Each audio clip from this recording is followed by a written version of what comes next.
আজকে নৈহাটির বড় মাকে দেখলাম আমি। শোভানগরে উল্কার কালী ঠাকুর দেখলাম আমি। তো গাইস আজকে হলো কালী পুজো, আর শুনলাম নাকি আমার বাড়ির পাশে একটা সেরা প্যান্ডেল হয়েছে। গাড়ির পিছনে বসে আর সুন্দর সুন্দর লাইটিং দেখতে দেখতে আমি চলে আসি প্যান্ডেলের কাছে। আর প্যান্ডেলটার এখানে এসে দেখি ভাই এরা তো পুরো নটরাজ থিমের প্যান্ডেল বানিয়েছে। চলো তোমাদের নিয়ে এবার একটু ভিতরে যাই। যাই হোক গাইস, মায়ের সুন্দর প্রতিমা দেখে আমি চলে আসি বাড়ি। আর বাড়ির সামনে এই পুচিগুলো তো বেশ ভালোই বাজি ফাটাচ্ছে। যাই হোক গাইস, তারপরে আমি রেডি সেডি হয়ে বেরিয়ে পড়ি আর চলে আসি মালদা থেকে 30 কিলোমিটার দূর শোভানগরে। আর তারপরে আমরা হাঁটতে হাঁটতে চলে আসি উল্কা। আর এটাই হলো এখানকার সব থেকে বড় কালী মায়ের প্রতিমা। চলো তোমরা এবার একটু প্রণাম করে নাও। ধর্ম হোক যার যার, বড় মা সবার। যেতে যেতে লাইক এন্ড সাবস্ক্রাইব করে দিও। মালদায় 10 মাথার কালী ঠাকুর দেখলাম আমি। মালদা থেকে 30 কিলোমিটার দূর শোভানগরে আমি উল্কার কালীমাকে দেখে টাউনে আসতেই আমার চোখে পড়লো এই সুন্দর যাত্রাপালাটা। আর ভাই আমি এখানে কিছুক্ষণ দাঁড়ানোর পরে জানতে পারলাম এখানে ডাকাতের নরবলি দেখাচ্ছে। দেখো তোমরা একটু দেখো। আর গাইস তারপরে আমরা চলে আসি বাড়ির পাশে 10 মাথা কালী ঠাকুর দেখতে। এই বছরে তো সব পুজো গুলো একটু তাড়াতাড়ি হয়ে গেল, তাই আর কি কালী পুজোয় সেরকম একটা ঠান্ডা পেলাম না। যাই হোক গাইস, আজকের খাওয়া দাওয়াটা একটু বাইরে সেরে ফেললাম। আর পরের দিন ভোরবেলা থেকে আমার বড় মার যাত্রা শুরু হয়, এটা পরের ভিডিওতে দেখাবো। আজকে তো গাড়ি আমার পুরো মাসের ইনকাম খেয়ে নিল।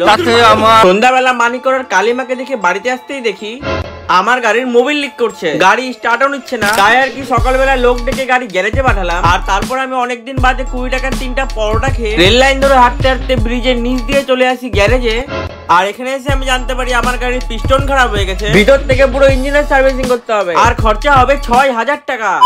যাই হোক গাইস, গাড়ি তো আমি এখানে ঠিক করিনি, কিন্তু ভোর হতেই আমি আমার ছাপড়ি বন্ধু অপুর সাথে বেরিয়ে পড়ি নৈহাটির বড় মা দেখার উদ্দেশ্যে। ভোরবেলা ইন্টারসিটি ধরে আমরা চলে আসি ব্যান্ডেলে।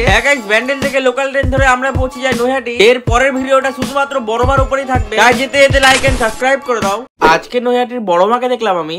ভোর 5টায় রেডি সেডি হয়ে আমি আমার ছাপড়ি বন্ধু অপুর সঙ্গে চলে আসি মালদা স্টেশন। আর আসা মাত্রই আমি ওকে টিকিটের লাইনে দাঁড় করে দিই। তারপর টিকিট নিয়ে আমরা চলে আসি প্ল্যাটফর্মে। সকাল 6টার ইন্টারসিটি ধরে এই ভিড়ের মধ্যে আমরা চলে আসি ব্যান্ডেলে। আর ব্যান্ডেল থেকে লোকাল ট্রেন ধরে আমরা চলে আসি নৈহাটি জংশন। আর ট্রেন থেকে নেমে আমি আমার জামা চেঞ্জ করে এত মানুষজনের সঙ্গে পিছন পিছন হাঁটতে হাঁটতে আমি পৌঁছে যাই এই ঘাটের কাছে। তারপর গঙ্গা জল দিয়ে নিজেকে একটু শুদ্ধ করে অনেক ছোট বড় ঠাকুর দেখতে দেখতে আমি চলে আসি বড় মার কাছে। চলো গাইস, এবারে তোমরা একটু দেখো আর প্রণাম করে নাও।